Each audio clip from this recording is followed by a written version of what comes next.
ആലുവ സ്വദേശിയായ നടിയെ പീഡിപ്പിച്ചെന്ന കേസിൽ അഡ്വക്കേറ്റ് വി എസ് ചന്ദ്രശേഖരനെ ചോദ്യം ചെയ്ത് വിട്ടയച്ചു.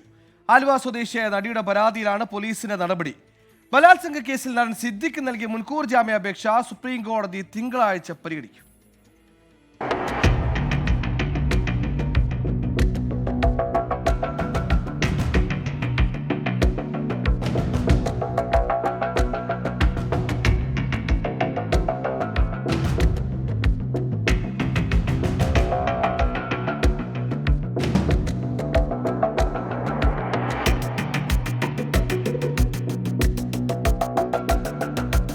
ഇന്ന് രാവിലെയാണ് അഡ്വക്കേറ്റ് വി എസ് ചന്ദ്രശേഖരൻ പ്രത്യേക അന്വേഷണ സംഘത്തിന്റെ മുമ്പിൽ ഹാജരായത്.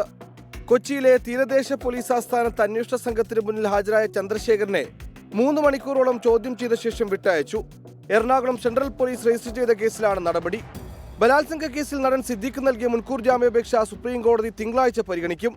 ജസ്റ്റിസുമാരായ ബേല എം ത്രിവേദി, സതീഷ് ചന്ദ്ര ശർമ്മ എന്നിവർ അടങ്ങിയ ബെഞ്ചാണ് മുൻകൂർ ജാമ്യ ഹർജി പരിഗണിക്കുക.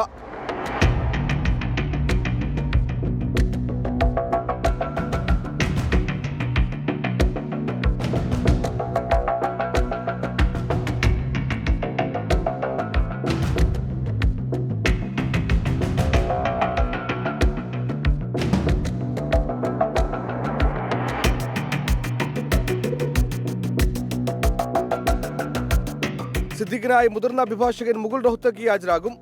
സിദ്ദിഖിനെതിരായ ബലാത്സംഗ കേസ് അന്വേഷിക്കുന്ന crime branch S P Merin Joseph നാളെ ഡൽഹിയിലെത്തും. കേസിൽ സംസ്ഥാന സർക്കാരിന് വേണ്ടി ഹാജരാകുന്ന അഭിഭാഷകരുമായി മെറിൻ കൂടിക്കാഴ്ച നടത്തും. മുൻ സോളിസിറ്റർ ജനറൽ രഞ്ജിത് കുമാറാകും ഹാജരാവുക. രഞ്ജിത് കുമാറിനെ കൂടാതെ സീനിയർ വനിതാ അഭിഭാഷകരിൽ ആരെയെങ്കിലും കൂടി സുപ്രീം കോടതിയിൽ ഹാജരാക്കാൻ ആലോചിക്കുന്നതായാണ് ഉന്നത സർക്കാർ വൃത്തങ്ങളിൽ നിന്ന് ലഭിക്കുന്ന വിവരം. 24 കൊച്ചി.